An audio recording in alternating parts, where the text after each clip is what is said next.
അത് നാം എല്ലാവരും വിശ്വാസത്തിലും ദൈവത്തെക്കുറിച്ചുള്ള പരിജ്ഞാനത്തിലുള്ള ഐക്യതയും തികഞ്ഞ പുരുഷത്വവും ക്രിസ്തുവിൻ്റെ സമ്പൂർണ്ണതയായ പ്രായത്തിൻ്റെ അളവ് പ്രാപിക്കണം. അപ്പം ദൈവം ആക്കിവെച്ച ശുശ്രൂഷ വൃന്ദങ്ങളുടെ ശുശ്രൂഷ കേട്ട് എന്ത് ചെയ്യണം? അവർ വിശ്വാസത്തിൽ ദൈവത്തിനെക്കുറിച്ചുള്ള പരിജ്ഞാനത്തിലുള്ള ഐക്യത തികഞ്ഞ പുരുഷത്വം. തികഞ്ഞ പുരുഷത്വം എന്ന് പറഞ്ഞാൽ എന്താ?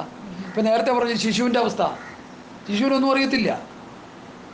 ഈ സ്നേഹത്തെക്കുറിച്ച് പഠിപ്പിക്കുന്ന ഒരു ലേഖന ഭാഗമാണ് 1 കൊരിന്ത്യർ ലേഖനം 13. ശരിയാണല്ലോ. എന്നാൽ അതിൻ്റെ 11-ാം വാക്യത്തിൽ എന്താ എഴുതി വെച്ചിട്ടുണ്ട്? വായിച്ചിട്ടുണ്ടോ? അത് ശ്രദ്ധിച്ചിട്ടുണ്ടോ? അത് വായിച്ചേ. അതിൻ്റെ ഇടയെ കൊണ്ട് നീ വാക്യം എന്തിനകത്ത് നീ കയറ്റിയെന്ന് എൻ്റെ ചോദ്യം. ഞാൻ കർത്താവിനോട് ചോദിച്ചു, ഇതെന്തിനാ ഇങ്ങനെ ഇവിടെ കൊണ്ട് വെച്ചേക്കുന്നത്? വായിച്ചേ. അതിൻ്റെ 11-ാം വാക്യം എന്താന്ന് വായിച്ചേ. ഞാൻ ശിശുവായിരുന്നപ്പോൾ ശിശുവിനെ പോലെ സംസാരിച്ചു, ശിശുവിനെ പോലെ ചിന്തിച്ചു, ശിശുവിനെ പോലെ തീരുമാനിച്ചു. പുരുഷനാശേഷമോ ഞാൻ ശിശുവിനോട് തിരിച്ചു. എന്താ കാര്യം? ആ വാക്യം അവിടെ കൊണ്ട് തിരികെ കയറ്റാനുള്ള ആവശ്യം എന്താണെന്ന് തന്നെ എനിക്ക് വലിയ ആശയക്കുഴപ്പമുണ്ട്. ഞാൻ പ്രാർത്ഥിച്ച് കുഴഞ്ഞൊരു വിഷയമാണ്. അപ്പം കർത്താവിൻ്റെ ഹൃദയത്തിൽ ഇടപെട്ടൊരു വിഷയം, നിനക്ക് ദൈവസന്നിധിയിലും മറ്റുള്ളവരെ സ്നേഹിക്കണമെങ്കിൽ നിൻ്റെ ആത്മീക പാപ്പരത്വം, ശൈശവാവസ്ഥ, ആ ജഡികമായ അവസ്ഥ മാറണം, പക്വതയിലേക്ക് വരണം. ശിശുവായപ്പോൾ ശിശുവിനെ പോലെ സംസാരിച്ചു, ശിശുവിനെ പോലെ ധരിപ്പിച്ചത് ഒരു ശിശു കൊണ്ട് കളിച്ചുകൊണ്ടിരിക്കുക. ഇവിടെ സ്വർഗത്തിലേക്ക് പോകാനുള്ള നല്ല ഒന്നാന്തരം വചനം പറയുമ്പോൾ അവനെന്ത് ചെയ്യുക? അവൻ കളിച്ചുകൊണ്ടിരിക്കുക. എന്താ കാര്യം? അവരുടെ ശിശുവാണ്. അതുപോലെ ആത്മീക ശൈശവാവസ്ഥയിൽ കിടന്നാൽ നമുക്ക് തമ്മിൽ സ്നേഹിക്കാനോ ബഹുമാനിക്കാനോ, വിശ്വാസം, പ്രത്യാശ, സ്നേഹ, ഇവയിൽ 3 വലിയതോ സ്നേഹം തന്നെ എന്നൊക്കെ പൗലോസ് പറഞ്ഞു വെച്ചാൽ ഈ സ്നേഹവും വിശ്വാസവും പ്രത്യാശയും ഈ ശരീരം ചുടുവാൻ ഏൽപ്പിച്ചു കൊടുക്കുന്ന അവസ്ഥയൊന്നും ശൈശവാവസ്ഥയിൽ കിടന്നാൽ നമുക്ക് പ്രാപിക്കാൻ പറ്റില്ല. ശിശുവായിരിക്കുമ്പോൾ ശിശുവിനെ പോലെ സംസാരിക്കും, ശിശുവിനെ പോലെ നിരൂപിക്കും, ശിശുവിനെ പോലെ ചിന്തിക്കും, ശിശുവിനെ പോലെ പറഞ്ഞുകൊണ്ടിരിക്കും. പുരുഷനാകുമ്പോൾ, പക്വതയിലേക്ക് വരുമ്പോൾ, മെച്യൂരിറ്റി ആകുമ്പോൾ, ക്രിസ്തുവിൻ്റെ സമ്പൂർണ്ണമായ പ്രായത്തിൻ്റെ അളവിലേക്ക് എഫേസ്യരിൽ അതിൽ പറയുന്നുണ്ട്. സ്തോത്രം.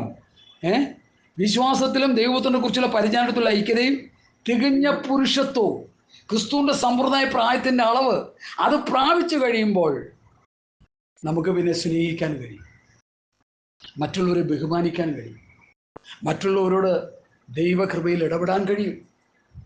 മറ്റുള്ളവർക്ക് ആർക്കൊരു ദ്രോഹം ചെയ്യാൻ നമുക്ക് പറ്റത്തില്ല. എനിക്കെതിരെ ഒത്തിരി ദ്രോഹം ചെയ്യുന്നവരുണ്ട്, എനിക്കെതിരെ ഒത്തിരി ദോഷം ചെയ്യുന്നവരുണ്ട്. ഞാനൊന്നും തിരിച്ചു ചെയ്യാറില്ല. കാരണം എന്താ? എനിക്ക് ആ പരിജ്ഞാനം തന്നിരിക്കുക.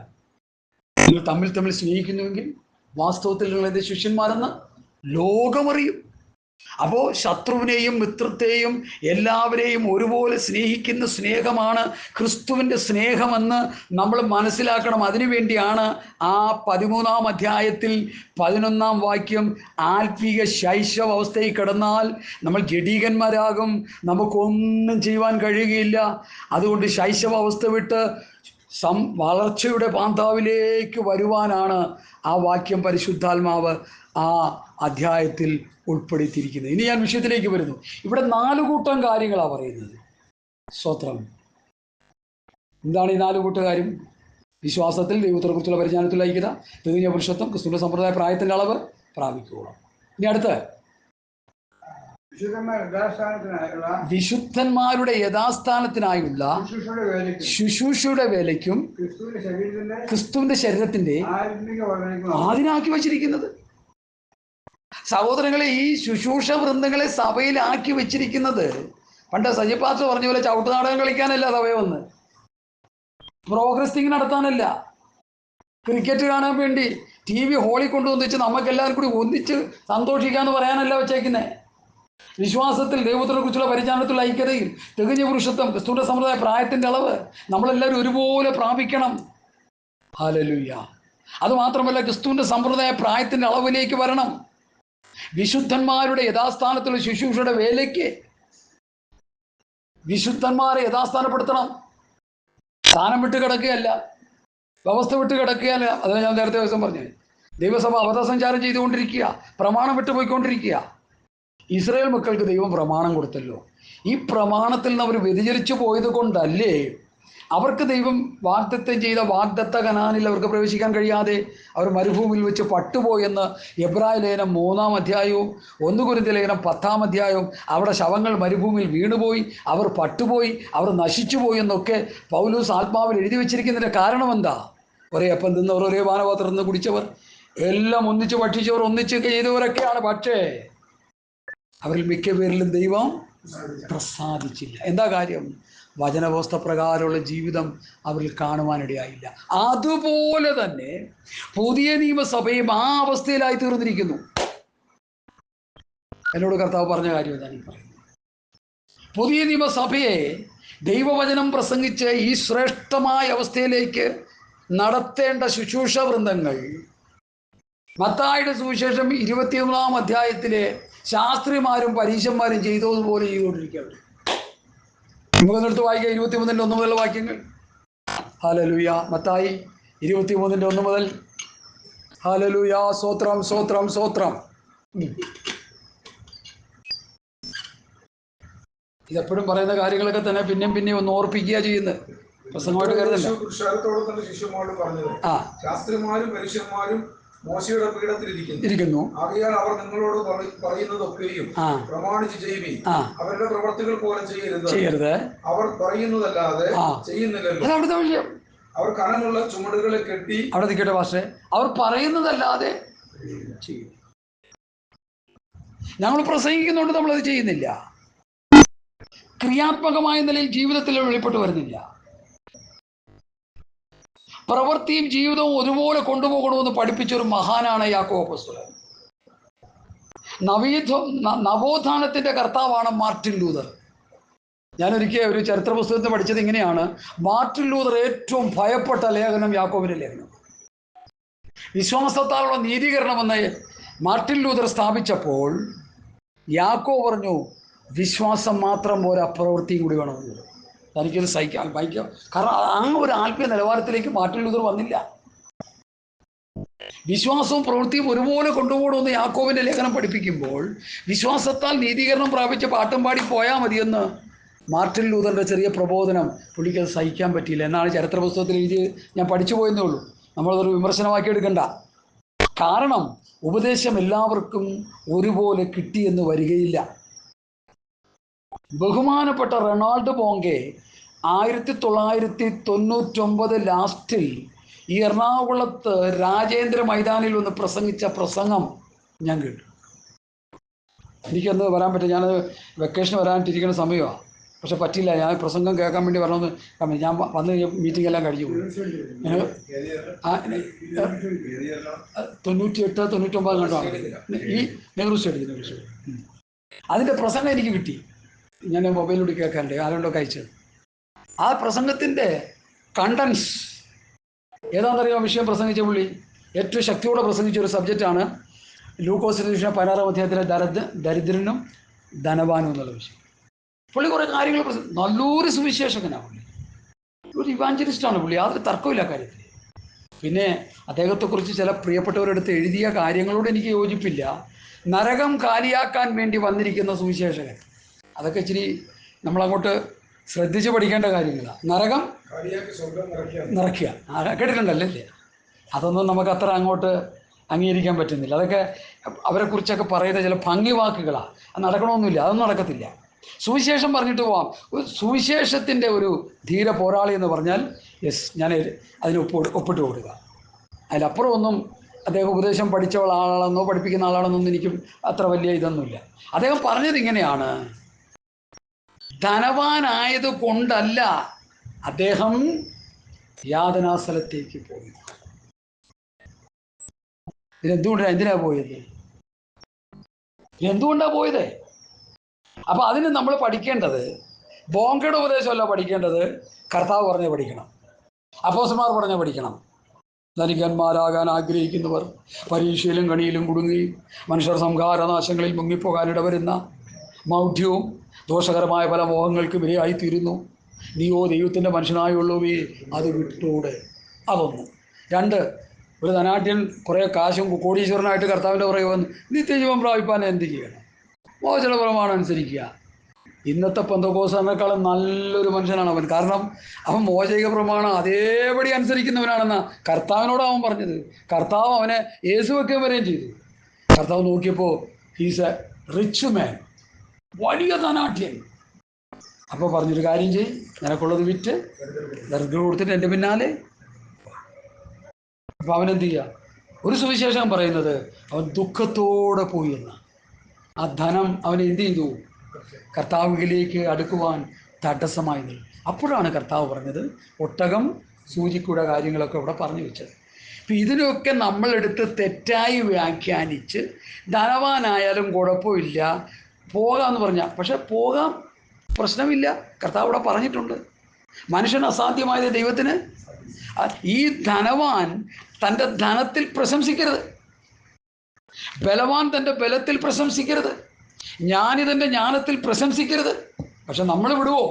10 ചക്രം കിട്ടിയാൽ പിന്നെ മറ്റുള്ളവനെ നമ്മൾ എന്ത് ചെയ്യില്ല, കണ്ടുപോയി. അതാ എൻ്റെ കാര്യം. അപ്പോൾ സാധ്യത കുറവാണ് എന്ന് നമ്മൾ പഠിക്കാം. അതിൽ നിന്ന് ഇതാ നമ്മുടെ കയ്യിൽ വന്നിരിക്കുന്ന ധനം. അതിന് കർത്താവ് പറഞ്ഞ ഒരു വിഷയമായി എന്നെ അത് മനസ്സിലാക്കി തന്നത്, നിന്റെ നിക്ഷേപമുള്ളിടത്ത് നിന്റെ ഹൃദയം. ഇപ്പോൾ ഒരു 10 കോടി രൂപ സമ്പാദിച്ച ഒരാൾ ബാങ്കിലിട്ടിട്ട് കർത്താവിൻ്റെ വേല ചെയ്യുന്നു എന്നിരിക്കുക. പെട്ടെന്നൊരു അറ്റാക്ക് വന്നു, ചെസ്റ്റ് പെയിൻ വന്നു, വീഴാൻ. പുള്ളി എന്താ ചെയ്യുന്നു? സ്വോത്രം സ്വോത്രം ഒന്ന് പറയുമായിരിക്കാം ചിലപ്പോൾ. പക്ഷെ പറഞ്ഞാലും പറയും, എടീ വണ്ടി വണ്ടി വണ്ടി പിടിക്കുക, വണ്ടി പിടിക്കുക, വണ്ടി പിടിക്കുക. 10 കോടിയുള്ള ആൾക്ക് വണ്ടി ഭൂമുഖത്ത് കിടപ്പുണ്ടോ? വണ്ടി ഇറക്കുക, ഡ്രൈവറെ വിളി, നമുക്ക് പോകാമെന്ന് പറയും. ആ കാശിന് പോക്കില്ലാത്തവനാണെങ്കിൽ എന്ത് ചെയ്യും? എന്നോ പറഞ്ഞേ, താവേ സ്വോത്രം സ്വോത്രം, ഞാനിത് അങ്ങേക്ക് വരികയാണ്, സ്വോത്രം സ്വോത്രം സ്വോത്രം, എൻ്റെ ജീവിതം ഒരു പക്ഷേ തീരാൻ പോവുകയാണ്. അപ്പോൾ ദൈവാത്മാവിനോട് സംസാരിക്കും, ഇല്ല നിനക്ക് കുറച്ചുകൂടി ആയുസുകൊണ്ട് നീ വില ചെയ്യും. കാരണം അവൻ സമ്പൂർണ്ണമായിട്ട് കർത്താവിൽ ആശ്രയിക്കും. കർത്താവ് അവനെ വിടിവിക്കും. വൈദ്യശാസ്ത്രത്തിന് വിടിവിക്കാൻ കഴിയാത്ത എത്രയോ കേസുകൾ ദൈവം വിടിവിച്ചേക്കുന്നു അല്ലേ? സ്തോത്രം. മരുന്ന് കഴിക്കുന്നത് പാപമാണെന്നോ ഡോക്ടർമാർ തെറ്റാണെന്നോ നമ്മൾ സമർത്ഥിക്കുന്നില്ല. എന്നാൽ വിശ്വാസത്തിൻ്റെ റോമാലേഖനം 12-ാം അധ്യായത്തിൽ ഓരോരുത്തരും വിശ്വാസത്തിൻ്റെ അളവ് ലഭിച്ചതുപോലെ എനിക്ക് കുറച്ച് കൂടുതൽ വിശ്വാസമുണ്ടെങ്കിൽ ഞാൻ പ്രാർത്ഥിച്ചിരിക്കും. എനിക്ക് വിശ്വാസം വളരെ ശക്തിയായിട്ടുണ്ടെങ്കിൽ ഞാൻ ആ രോഗത്തെ പ്രാർത്ഥിച്ച് ആ രോഗത്തിൽ നിന്ന് രക്ഷപ്പെടാനായിട്ട് ഞാൻ ദൈവത്തിൽ ഏൽപ്പിച്ചു കൊടുക്കും. അങ്ങനെ ചെയ്ത ചരിത്രങ്ങളില്ലേ? നമ്മുടെ ഉപദേഷ്ടാവൊക്കെ അങ്ങനെ ഇരുന്നതല്ലേ?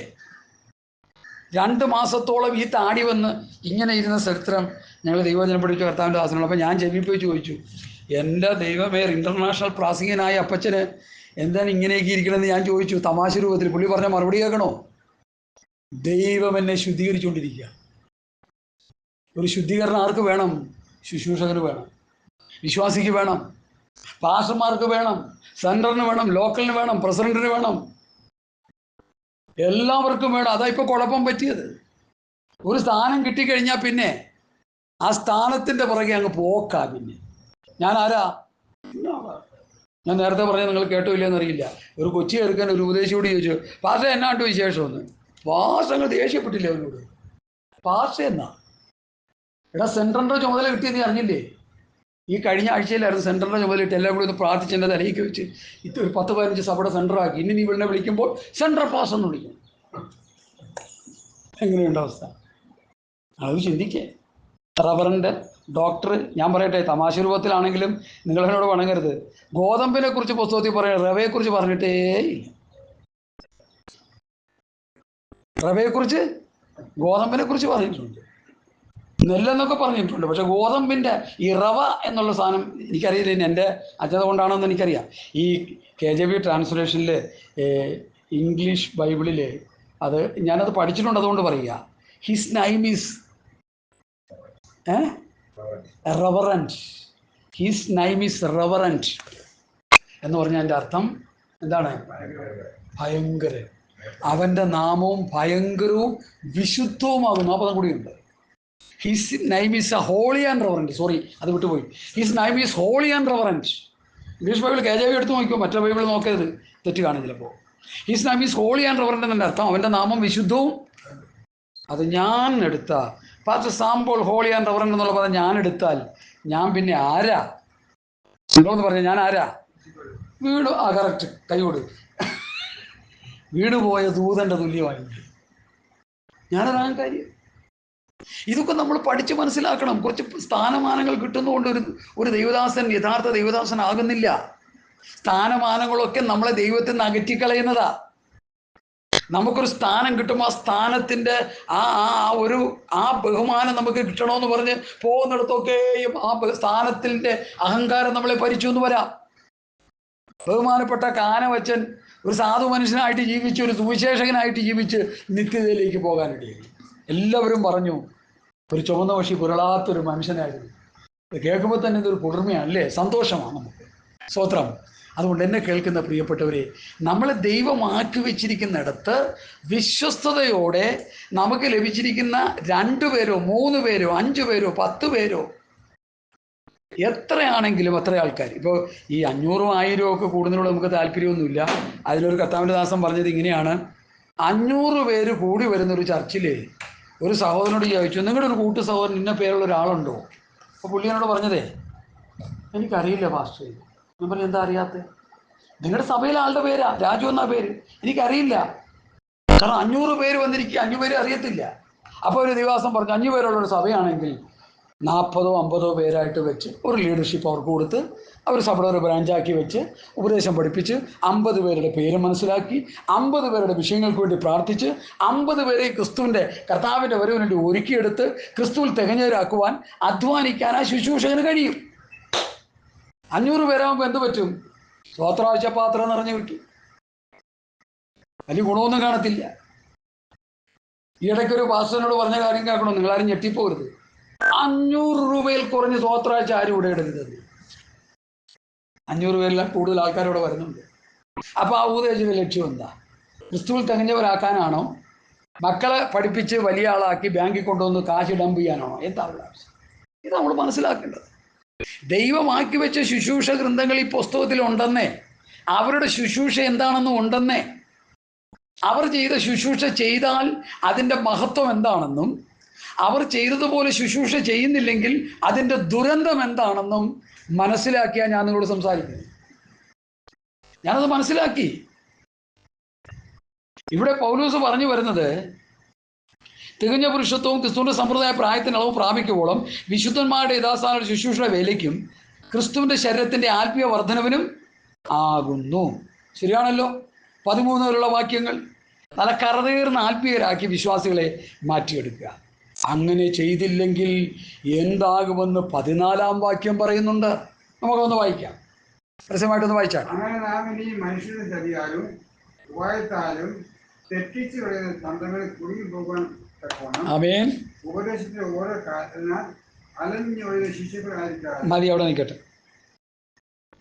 അപ്പം മേൽപ്പറഞ്ഞ രീതിയിൽ നമ്മൾ വിശ്വാസികളെ വളർത്തിയെടുക്കുന്നെങ്കിൽ ഈ വിശ്വാസ സമൂഹത്തിൻ്റെ അവസ്ഥ എന്തായിത്തീരും? ഇതാരും അത്ര കണ്ട് ഗൗരവം കൊടുക്കാറില്ല. ഇതാരും ഗൗരവത്തോടെ പഠിപ്പിക്കാറില്ല. നിങ്ങൾ എന്നെ തെറ്റിദ്ധരിക്കരുത്. ഇന്നുവരെ പ്രസംഗിച്ചിട്ടുണ്ടാകാം. കേസ് ലേഖനം 4:11 മുതൽ 16 വാക്യം പ്രസംഗിച്ചൊരു പ്രസംഗം ഞാൻ കേട്ടില്ല. ഒരു പാസ്റ്റർ പ്രസംഗിക്കാൻ കേട്ടിട്ട് ഇതിൻ്റെ വാലും തുമ്പൊക്കെ എടുത്ത് പ്രസംഗിക്കും. ചിലർ ആ 14 തൊടും, ചിലർ 11 തൊടും, ചിലർ 16 തൊടും. ഒരു ലേഖനം എഴുതിയാൽ, ഞാൻ ഗൾഫിലായിരുന്ന സമയത്ത് വൈഫ് ഒരു ലേഖനം, ഒരു കത്തെഴുതി കഴിയുമ്പോൾ ആ മുകളിലത്തെ ആദ്യം ഒന്ന് വായിച്ച് താഴത്തെ ഒരു 3-4 വരെയും വായിച്ചിട്ട് വലിച്ചെറിഞ്ഞ് കളയുമോ? ഇവിടെ എന്നോടുള്ള മെസ്സേജ് എന്താണെന്നാണ് പുള്ളിക്കാരി എഴുതുന്നത്. അതിൽ വീടിന് പിന്നാലോട് കുറച്ച് കാശ് മേടിച്ച് കൊടുക്കണം, ഈ മാസം കൊടുക്കേണ്ടതാണ്, കൊച്ചിന് ഫീസ് കൊടുക്കണം, മറ്റു പല കാര്യങ്ങളുണ്ട്. ആ ലെറ്റർ മുഴുവൻ വായിച്ചാലേ എന്നോടുള്ള മെസ്സേജ് എനിക്ക് കിട്ടത്തുള്ളൂ. വാലും തുമ്പും വായിച്ചിട്ട് വലിച്ചെറിഞ്ഞ് കളഞ്ഞ് പോയാലുണ്ടല്ലോ വലിയ കഷ്ടത്തിലാവും നമ്മുടെ കുടുംബം. ഞാനത് സസൂക്ഷ്മം വായിച്ച് അതിലുള്ള മെസ്സേജ് ഏറ്റെടുത്തിട്ട് അതിനനുസരിച്ച് ഞാൻ പ്രവർത്തിച്ചില്ലെങ്കിൽ എൻ്റെ കുടുംബം കഷ്ടത്തിലാവും. എന്നതുപോലെ അപ്പോസ്തലന്മാർ ലേഖനത്തിലൂടെ സഭയ്ക്ക് ലേഖനം എഴുതുമ്പോൾ അതൊരു കത്തുകളാണെന്ന് പറഞ്ഞ് തള്ളിക്കളയാതെ ആ കത്തുകളിൽ എഴുതിയിരിക്കുന്ന സഭയുടെ ഉന്നമനത്തിനു വേണ്ടി, കർത്താവിൻ്റെ വരവിന് വേണ്ടി ഒരുങ്ങുവാൻ, ജനം ആത്മീയ അഭിവൃദ്ധിയിലേക്ക് നടത്തപ്പെടുവാൻ, ജനം ആത്മീയമായി വളർച്ച പ്രാപിക്കുവാൻ, ജനം ക്രിസ്തുവിൻ്റെ സമ്പ്രദായ പ്രായത്തിൻ്റെ അളവിലേക്ക് നടത്തപ്പെടുവാൻ അപ്പോസ്തലന്മാർ തരുന്ന ഉപദേശം അത് അതേപടി വായിച്ച് ആ ലേഖനത്തിൻ്റെ പഠനം ജനത്തെ പ്രസംഗിച്ച് കേൾപ്പിച്ച് അവരെ ആത്മീയരാക്കുന്നില്ലെങ്കിൽ എന്തു വേലയാണ് നമ്മൾ ചെയ്യുന്നത്? നമ്മൾ മാത്രം കഞ്ഞി കുടിച്ചാൽ മതിയോ? നമ്മൾ മാത്രം സ്വർഗത്തിൽ പോയാൽ മതിയോ? അവരാരും പോട്ടെ സ്വർഗത്തിലെ? എനിക്കപ്പോൾ പിടികിട്ടി. പൗലൂസ് 28-ാം അധ്യായം പ്രവൃത്തി ഞാൻ പഠിച്ചപ്പോൾ അവസാനത്തെ 2 ഭാഗങ്ങൾ എടുക്കേണ്ട സമയമില്ല നമ്മുടെ മുമ്പിൽ. 2 ഭാഗങ്ങളിൽ എഴുതി വച്ചേക്കുന്നത് ദൈവരാജ്യം പ്രസംഗിച്ചു. പൗലൂസ് ദൈവരാജ്യം പ്രസംഗിച്ചു, ക്രിസ്തുവിനെ കുറിച്ച് ഉപദേശിച്ചു, ഉപദേശം പഠിപ്പിച്ചു. റോമലേഖനത്തിൽ പാപത്തിന്റെ ദാസന്മാരായിരുന്നുവെങ്കിലും നിങ്ങളെ പഠിപ്പിച്ച ഉപദേശ രൂപം. അപ്പോസ്തലന്മാർ സഭയെ ഉപദേശം പഠിപ്പിച്ചു. സുവിശേഷകന്മാർ ക്രിസ്തുവിനെ പ്രസംഗിച്ചു. ഹല്ലേലൂയ. ഈയിടയ്ക്ക് ഒരു പാസ്റ്റർ, അദ്ദേഹത്തിന്റെ പേര് എനിക്ക് ഓർമ്മ പെട്ടെന്ന് മറന്നുപോയി, അദ്ദേഹം പറയാണ്, പ്രസംഗിക്കുകയാണ് ഇന്റർനെറ്റിലൂടെ അല്ലെങ്കിൽ ഈ സോഷ്യൽ മീഡിയയിലൂടെ. നമ്മുടെ കനിയയുടെ തല കൊയ്തു ഇസ്രയേല്. അടുത്ത് ഇറാന്റെ നേതാവ് ആരാ, പേരൊന്നും എനിക്കറിയത്തില്ല, അയാളുടെ തല ഇതാ പെട്ടെന്ന് വീഴാൻ പോകുന്നു. പുള്ളി പ്രസംഗിക്കുക. അപ്പൊ ഇതാണ് സൂചിയുടെ പ്രസംഗം. ഇവിടെ ഇസ്രയേലും അവർ യുദ്ധം ചെയ്ത് അവരുടെ പരിപാടി അവർ ചെയ്തുകൊണ്ടിരിക്കുക. നമ്മൾ അതല്ല പ്രസംഗിക്കരുത്, സുവിശേഷം പ്രസംഗിക്കാനല്ലേ നമ്മുടെ ഉത്തരവാദിത്തം. സുവിശേഷം എന്ന് പറഞ്ഞാൽ എന്താ? 1 തിമോഥെയോസ് ലേഖനം പഠിക്കുമ്പോൾ ദാവീദിന്റെ സന്തതിയായി ജനിച്ച് മരിച്ച് അടക്കപ്പെട്ടു ഉയർത്തെഴുന്നേറ്റ യേശുക്രിസ്തുവിനെ അതാണ് എൻ്റെ സുവിശേഷം. സുവിശേഷത്തിന്റെ 2 ഭാഗം, കോമൺ സാൽവേഷൻ, യേശുക്രിസ്തുവിനെ പ്രസംഗിച്ച് ജനത്തെ പാപത്തിൽ നിന്ന് വിടുതലിലേക്ക് നടത്തി സഭയുടെ അംഗങ്ങളാക്കി മാറ്റുക. ലോകമനുഷ്യർ ഏത് ജാതിയിലും ഗോത്രത്തിലും ഭാഷയിലും വംശത്തിൽപ്പെട്ടവനായിക്കോട്ടെ, മറ്റൊരുത്തരും രക്ഷയില്ലാതെ രക്ഷിക്കപ്പെടുവാൻ ആകാശത്തിന് കീഴിൽ ഭൂമിയുടെ നൽകപ്പെട്ട വേറൊരു നാമം ക്രിസ്തുവിനെ പ്രസംഗിച്ച് സഭയെ കൊണ്ടുവരിക, രക്ഷയിലേക്ക് നടത്തി. എന്നിട്ട് സഭയെ കൊണ്ടുവന്ന് സുവിശേഷത്തിൻ്റെ 2-ാം ഭാഗം അവരെ ക്രിസ്തുവിൽ തികഞ്ഞവരാക്കുവാൻ അവർ ഉപദേശം പഠിപ്പിക്കുക. ഇപ്പൊ ഉപദേശം പഠിപ്പിക്കലില്ലാത്തത്. ഉപദേശം പഠിപ്പിക്കാതുള്ള സഭയിലുള്ള വിശ്വാസികൾക്ക് ഉപദേശം അറിയത്തില്ല എന്താണ്. നമ്മുടെ തങ്കു തോമസ് കുട്ടി, പേരെടുത്ത് പറയുന്നതിൽ നിങ്ങൾ ഒന്നും ധരിക്കരുത്. തങ്കു തോമസ് കുട്ടിയുടെ വിശ്വാസി നമ്മുടെ സജീവ പാസ് പ്രസംഗിച്ചുകൊണ്ടിരിക്കുമ്പോൾ ലേഖനത്തിലെ യാക്കോബിന്റെ ഏതോ ഒരു ലേഖന ഭാഗം പാസ് പ്രസംഗിച്ച് എടുക്കാൻ നേരത്ത് പുള്ളി ഉൽപ്പത്തി കിടന്ന് തപ്പുക. അപ്പം എന്തോരമുണ്ട് പുസ്തകമായിട്ടുള്ള ബന്ധം ചിന്തിച്ച്. അവ പഠിപ്പിക്കൽ എന്തോരമുണ്ട്. അപ്പം അങ്ങനെയല്ലേ നമ്മൾ വിശ്വാസി അറിയുന്നത്. ഒരു സഭയുടെ ആത്മീയ നിലവാരം അറിയാൻ പാസ്റ്ററിന് അറിയണ്ട. 2 വിശ്വാസികളെ മാറ്റി നിർത്തി 1 കിലോ അരിയിട്ട് വേവിച്ച് ചോറ് മുകളിൽ കിടപ്പുണ്ട്, എല്ലാം കൂടി ഞെക്കി നോക്കണോ എന്തെന്നറിയാൻ? 2 എണ്ണം ഞെക്കിയാൽ മതി. 2 എണ്ണത്തിനെ തിരിച്ചറിയാം വിശ്വാസികൾ എങ്ങനെയുണ്ടെന്ന്. അതുകൊണ്ട് എനിക്ക് വളരെ ശക്തമായിട്ട് പറയാനുള്ളത്, ഈ അപ്പോസ്തലന്മാർ പഠിപ്പിച്ച അതേ ആ പാറ്റേൺ പുസ്തകത്തിൽ കിടപ്പുണ്ട്. അതേപോലെ വചനം പഠിപ്പിച്ച് അവരെ ക്രിസ്തുവിൽ തികഞ്ഞവരാക്കി നിർത്തണം. അല്ലെങ്കിൽ 14-ാം വാക്യത്തിൽ അവർ വന്നു കിടക്കും. 14-ാം വാക്യത്തിൻ്റെ പ്രത്യേകത എന്താ? സ്തോത്രം. അങ്ങനെ നാം ഈ മനുഷ്യന്റെ ചതിയാൽ ഉപായത്താലും തെറ്റിച്ച് കളയുന്ന തന്ത്രങ്ങളിൽ കുടുങ്ങിപ്പോകാൻ തക്കോണ ഉപദേശത്തിന്റെ ഓരോ കാറ്റിനാൽ അലഞ്ഞൊഴുന്ന ശിശുക്കളായിരിക്കാതെ, ഉപദേശത്തിന്റെ കാറ്റിനാൽ അലഞ്ഞൊഴുന്ന ശിശുക്കളായി പോകും. ശിശുവായാൽ എന്തു പറ്റും? ജഡികനായി പോകും. ജഡികനായാൽ എന്തു പറ്റും? തമ്മിത്തല്ലി വഴക്കുണ്ടാക്കിക്കൊണ്ടിരിക്കും. സ്വത്രം.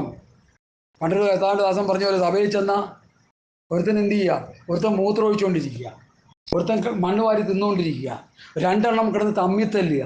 സഭയുടെ ഒരു ആത്മീയ നിലവാരമാണ് പുള്ളി പറയുന്നേ. കാരണം ശൈശവാവസ്ഥയിൽ കിടക്കുന്നു എന്ന് പറഞ്ഞു വെക്കുക പുള്ളി, ഫസ്റ്റ് ക്യാപ്റ്റിസം പോലെ. ഞാനത് കേട്ടപ്പോൾ ശരിയല്ലേ? സത്യം ആര് പറഞ്ഞാലും ശരിയല്ലേ? അതുകൊണ്ട് പ്രിയപ്പെട്ടവരെ, കർത്താവിൻ്റെ വിലപ്പെട്ട ദാസന്മാരെ, നമുക്ക് അപ്പോസ്തലത്തിലേക്ക് മടങ്ങി വരാം. പ്രവൃത്തി പുസ്തകത്തിലേക്ക് നമുക്ക് മടങ്ങി വരാം. അവർ ആത്മശക്തി പ്രാപിച്ചതുപോലെ നമുക്ക് ആത്മശക്തി പ്രാപിക്കാം. അവർ കർത്താവിൽ നിന്ന് പ്രാപിച്ചതുപോലെ നമുക്ക് കർത്താവിൽ നിന്ന് പ്രാപിക്കാം. അവർ ദൈവസഭയെ ഉപദേശിച്ചതുപോലെ നമുക്ക് ദൈവസഭയെ ഉപദേശിക്കാം. അവർ ക്രിസ്തുവിൽ തികഞ്ഞവരാക്കി തീർന്നതുപോലെ നമുക്ക് ക്രിസ്തുവിൽ തികഞ്ഞവരാക്കി നിർത്താം. അല്ലെങ്കിൽ സ്വർഗത്തിൽ പോകാൻ ആരാ ഉണ്ടാകുന്നത്? ഈ കണ്ട ശിശുക്കളെല്ലാം കൂടി സ്വർഗത്തിലേക്ക് കയറ്റുമോ?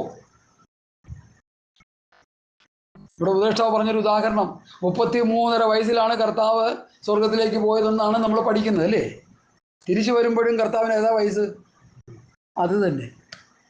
അപ്പൊ ഇവിടെയുള്ള സഭ ശൈശവ വയസ്സേക്ക് കിടന്നുകൊണ്ട് ഇങ്ക എന്ന് പറഞ്ഞുകൊണ്ടിരുന്ന ഇതികളെ എങ്ങനെ കൊണ്ടുപോകണേ? ഒരു കൂട്ടം ശിശുക്കളെ എങ്ങനെയാ കൊണ്ടുപോകണേ? അതാ അപ്പോസ്തലന്മാർ പറയുന്നത്.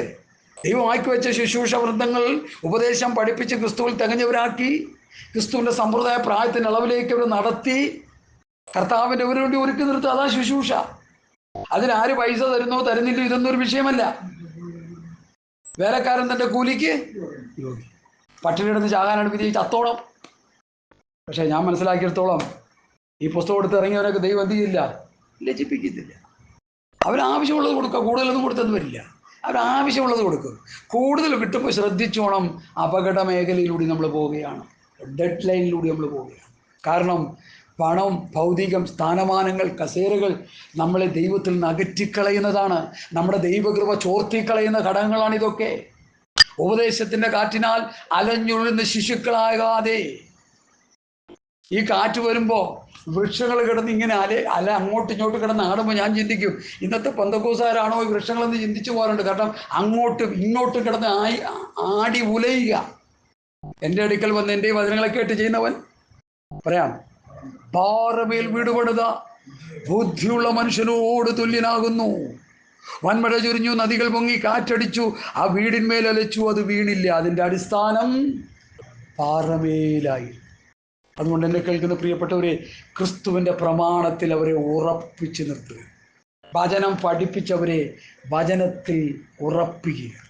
അങ്ങനെ ഉറപ്പിക്കുമ്പോൾ അവരുടെ ശൈശവാവസ്ഥ മാറി അവർ ആത്മീയ വളർച്ചയിലേക്ക് വരാറുണ്ട്. വിശ്വാസികളെ ദൈവവചനം പഠിപ്പിക്കുക, വേദപുസ്തകം വായിക്കാൻ അവരെ എൻകറേജ് ചെയ്യുക. കഴിഞ്ഞ പ്രാവശ്യം പെരുമ്പാവൂരിലൊരു ശുശ്രൂഷയ്ക്ക് പോയ സമയത്ത് ഞാൻ അവരോട് പറഞ്ഞു, ദൈവമക്കളെ, കുറഞ്ഞ പക്ഷം നിങ്ങൾ മത്തായിയുടെ സുവിശേഷം 5, 6, 7 അധ്യായങ്ങൾ, കർത്താവിൻ്റെ ഗിരിപ്രഭാഷണം എന്നറിയപ്പെടും, കുറഞ്ഞ പക്ഷം നിങ്ങളിത് ഒട്ടനവധി പ്രാവശ്യം വായിച്ച് പഠിക്കുക. എന്താണ് കർത്താവ് പറഞ്ഞിരിക്കുന്നതെന്ന് പഠിക്കുക. എന്താണ് കർത്താവിൻ്റെ മെസ്സേജ്, ശിഷ്യന്മാരെ പഠിപ്പിച്ചത് എന്താണെന്ന് നമ്മൾ മനസ്സിലാക്കുക. ഈ സുവിശേഷങ്ങൾ കർത്താവ് അവരെ പഠിപ്പിച്ചു, സഭയെ കർത്താവ് പഠിപ്പിച്ചില്ല, അപ്പോസ്തലന്മാർ പഠിപ്പിച്ചു. എന്നാൽ അപ്പോസ്തലന്മാരെ പഠിപ്പിക്കാൻ കർത്താവ് എന്ത് ചെയ്തു? നിയോഗിച്ചു. അതാണ് മത്തായി 28:16 മുതൽ 20. ഞാനോട് കൽപ്പിച്ചൊക്കെ പ്രമാണിപ്പാൻ ഗുണം ഉപദേശിച്ചു സകല ശിഷ്യരാക്കാൻ പറ്റും. പഠിപ്പിച്ചു. അത് പഠിപ്പിക്കണ്ടേ? ഇതായത് വേദപുസ്തകമാണ്. ഈ വേദപുസ്തകം ഞാൻ നിങ്ങളുടെ മുൻപിൽ എടുത്ത് ഒരു ഡെമോൺസ്ട്രേഷൻ സ്റ്റഡി പോലെ കാണിക്കാൻ ആഗ്രഹിക്കുക. ഇതിൻ്റെ അവസാന പുസ്തകം ഏതാ? മലാഖി. ഈ മലാഖി വരെയുള്ള പുസ്തകം പഴയ നിയമം, ഉൽപ്പത്തി മുതൽ മലാഖി. ഇവിടെ മത്തായി മുതൽ വെളിപ്പാട് വരെയുള്ള പുതിയ നിയമം. ഈ പഴയ നിയമം ഉൽപ്പത്തി മുതൽ വെളിപ്പാട് ഈ മലാഖി വരെ എഴുതിയിരിക്കുന്ന പുസ്തകങ്ങളിൽ ക്രിസ്തുവിനെ കുറിച്ച് തന്നെയാണ് പഠിപ്പിക്കുന്നത്, യാതൊരു സംശയമില്ല. പക്ഷേ കർത്താവ് പറഞ്ഞ ഒരൊറ്റ വാക്ക് നിങ്ങൾക്ക് അവിടെ കിട്ടത്തില്ല. തപ്പിക്കോ, ഇഷ്ടം പോലെ മുങ്ങി തപ്പിക്കോ, കിട്ടത്തില്ല. കർത്താവിനെ കുറിച്ച് പറയുന്നുണ്ട്. യഹൂദന്മാർ അറുത്തു കൂട്ടിയ കോടാനുകൂടി യാഗമൃഗങ്ങളും ശലോമൻ്റെ ആലയം പ്രതിഷ്ഠയ്ക്ക് വേണ്ടിയൊക്കെ എല്ലാ മൃഗങ്ങളും ഒക്കെ തരുന്ന ദൂത് യേശുക്രിസ്തുവാണ്. ലോകത്തിൻ്റെ പാപത്തെ ചുമക്കുന്ന ദൈവത്തിൻ്റെ കുഞ്ഞാട്. ശരിയാണത്, സത്യമാണത്. കർത്താവ് പറഞ്ഞ ഒരു പീസ് അവിടെ നിങ്ങൾക്ക് കിട്ടത്തില്ല. ഇപ്പോൾ യോഹന്നാൻ 6:63 എന്താ കർത്താവ് പറഞ്ഞു? ഒന്ന് വായിക്കാം. ഇതൊക്കെ ബൈഹാർട്ടായിട്ട് അറിഞ്ഞിരിക്കേണ്ട കാര്യങ്ങളാണ്. യോഹന്നാൻ 6:63 കാണാതെ പറയേണ്ടതാണ്, പുസ്തകം നോക്കാതെ പറയണം. വായിക്കാം.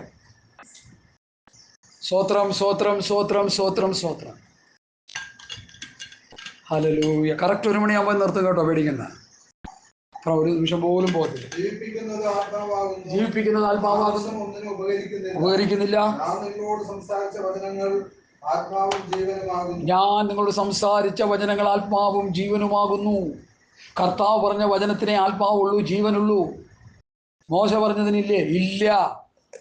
എന്താ തെളിവ്? 2 കൊരിന്ത്യർ ലേഖനം 3-ാം അധ്യായം നമ്മൾക്ക് വായിച്ചു പഠിക്കാം.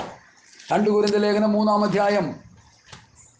ഇതൊക്കെ ഒരു സത്യത്തിൽ പറഞ്ഞ ഒരു ശൈശവമായ നിലയിലുള്ള ഒരു പഠിപ്പിക്കില്ല.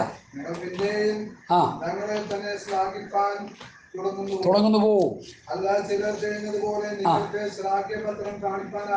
ആമേൻ. നിങ്ങളോട് വാങ്ങുവാനാകട്ടെ ഞങ്ങൾക്ക് ആവശ്യമോ ഞങ്ങളുടെ ഹൃദയങ്ങളിൽ എഴുതിയതായി സകല മനുഷ്യരും അറിയുന്നതും വായിക്കുന്നതുമായ ഞങ്ങളുടെ പത്രം നിങ്ങൾ തന്നെ ഞങ്ങളുടെ ശുശ്രൂഷയാൽ ഉണ്ടായ ക്രിസ്തുവിൻ പത്രമായ നിങ്ങൾ വെളിപ്പെടുന്നുവല്ലോ. സ്തോത്രം. അത് മഷി കൊണ്ടല്ല, ദൈവത്തിന്റെ ആത്മാവിനാൽ അത്രേ. കൽപ്പലകയിലല്ല, ഹൃദയമെന്ന മാംസപ്പലകയിൽ തന്നെ എഴുതിയിരിക്കുന്നത്. അവിടെ തന്നെ രണ്ട് പ്രമാണം വരിക കേട്ടോ. കൽപ്പലകയും ഹൃദയമെന്ന മാംസപ്പലകയും വരിക. രണ്ട് പ്രമാണം രണ്ട് നിലയിൽ എഴുതി. പരിശുദ്ധാത്മാവിൽ ഹൃദയമെന്ന മാംസപ്പലയിൽ പുതിയ നിയമം എഴുതി തന്നു. മറ്റത് മോശയ്ക്ക് പ്രമാണം കൽപ്പലകയിൽ എഴുതി. അടുത്ത് വായിക്കാം. ജീവിതം ഉറപ്പ് നിങ്ങൾക്ക് ദൈവത്തോട് ക്രിസ്തുവിനാലുണ്ട്. ഉണ്ട്. ഞങ്ങളിൽ നിന്ന് തന്നെ വരുമ്പോലെ സ്വയമായി വല്ലതും സങ്കല്പിക്കാൻ ഞങ്ങൾ പ്രാപ്തർ എന്നല്ല, ഞങ്ങളുടെ